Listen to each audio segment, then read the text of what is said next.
안녕하세요. 화상관절 홍현필 변호사입니다. 이번 케이스는 약간 좀 특이한데 채무자가 부동산을 팔았음에도 불구하고 근저당권자가 이의제기를 안 했습니다. 저가 매도라고. 그래서 이제 그 매매 사실을 그냥 그대로 시인하고 특별하게 문제 안 삼은 사안입니다. 한번 구체적으로 보겠습니다. 86년생입니다. 인천 은평구 김포 고향. 이 마지막에 이제 채무자 소유인데 팔았습니다. 채무자는 2013년에 17년 사이에는 가정주부였고요. 18년부터 현재까지는 뭐 보험 설계사, 식당 일용직 등 이것저것 이제 일용직으로 근무하고 있습니다. 2013년 결혼 후 배우자가 일을 제대로 하지 않아 아르바이트로 생활비를 충당하였으나 부족한 부분을 대출로 사용하였고, 이혼 후 아이를 양육하게 되고 경제적 정신적으로 힘든 상황에 놓여 이제 돌려막기가 지속적으로 발생했고, 한부모 가족 지원을 받고 있으나 지금 현재 거의 아르바이트 정도의 어떤 수입변이 없어서 이 지금 채무를 갚을 수 없다는 얘기입니다. 채무자 본인 식당 파출부로 한 70 정도, 아버님 계시고요, 부모님 계시고, 그 다음에 딸 5살짜리 딸을 키우고 있습니다. 채무가 이제 5,644만원이죠. 참, 뭐, 많다면 많고, 적다면 적지만, 채무자의 경제적 수준으로, 지금 한 70만원 버는 상황에서 애 키우면서, 뭐, 갚을 엄두가 안 나겠죠. 현재 채무자 명의 재산은 모닝이 하나 있습니다. 2008년식. 그러니까 이제 거의 한 10년 넘은 모닝이죠. 150. 이거는 이제 환가를 포기합니다. 보험 예약환급도 350이에요. 150 빼면 200배니 안 되죠. 그래서 이런 것도 환가를 포기합니다. 그래서 이제 환가를 포기했고요. 특이한 게 뭐냐면, 고양시에 있는 집을 구입시에 1억 5,800에 구입을 했어요. 채무자가 본인 돈 3,800만원. 그때 이제 전세금 정도를 이제 갖고 있었겠죠. 거기다가 수협은행 대출 1억 2천. 그래서 1억 5,800을 이제 구입을 했는데, 매도 시에는 1억 700만원.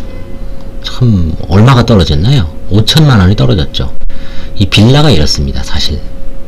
뭐, 서울 안쪽에 있는 빌라는 몰라도, 경기도 쪽에 있는 빌라는 대부분 사놓고 무조건 떨어지죠.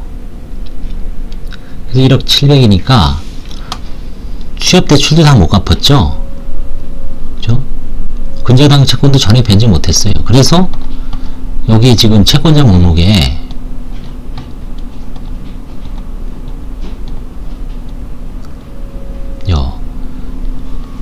이게 남아있는 거예요.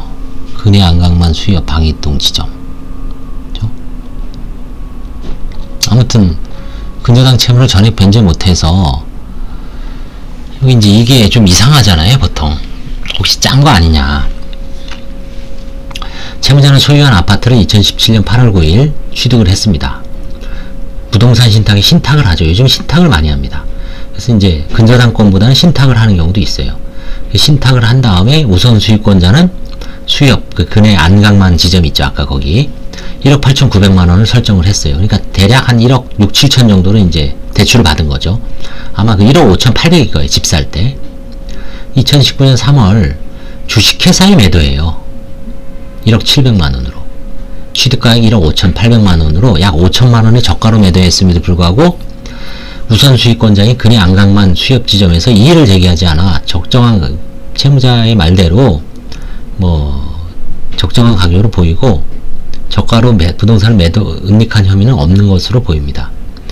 다만 지금 이제 입장에서 와서 의심해 볼 수 있는 거는, 혹시 이 매수인이 회사잖아요. 그 회사하고 짜고서 회사는 이제 저가에 매도해서 양도소득세라든가 이런 거를, 취득세 같은 거를 전략을 하고 이제 뒤로 이 원고한테, 아니 채무자한테 좀 줄 수는 있죠. 근데 그 수협에서 가만히 있었겠냐 이거죠. 수협에서. 그러니까 수협에서도 자기네 근저당권을 다 갚지 못할 정도로 저가 매도면은 뭔가 이의제기를 할 수도 있잖아요. 사행위 소송을 할 수도 있고. 근데 결국은 제가 보기에는 빌라 자체가 그 가격이 안 나가는 거를 채무자가 좀 바가지 쓰고 산 거죠. 집주인, 집장수한테. 어떻게 보면 이제 세팅되어 있는 거죠. 근해 안강망 그 지점 수협에서도 그런 거 저런 거를 알고서 이제 처음에 대출을 좀 무리하게 해주죠. 근데 그 사이에 아파트나 일반 건물은 부동산이 오르면 근저당권 회수하는데 지장이 없는데, 이건 역으로 근저당권을 너무 무리하게 설정하는 바람에, 대출을 무리해주는 바람에 집값이 오히려 5천만원 하락했죠. 빌라는 이런 건 이해가 됩니다. 그래서 이거는 더 이상 뭐 의심은 했지만, 의심만으로 어떻게 뭐 계속 조사를 할 수도 없잖아요. 수사하는 것도 아니고. 그래서 이제 부동산 매수인도 강원도 홍천의 본점도 부동산 컨설팅 회사예요. 그래서 뭐 채무자와 그렇게 관련된 흔적은 없는 걸로 보입니다. 어떻게 보면 이제 뭐 정확하게는 알 수는 없지만, 그래서 이제 넘어갔습니다. 이런 거는. 그래서 이런 케이스, 이건 좀 특이하잖아요. 이런, 우리가 아파트 같은 거는 이런 경우가 없죠. 그리고 서울 빌라는 이런 경우가 없습니다. 요즘. 근데 간혹 지방 빌라나 이런 경기도권에는 수원이나 고양시, 파주, 이렇게 이제 신흥 그 빌라 같은 데 많이 조성된 데는 공급이 과도해서 비선호 지역이죠.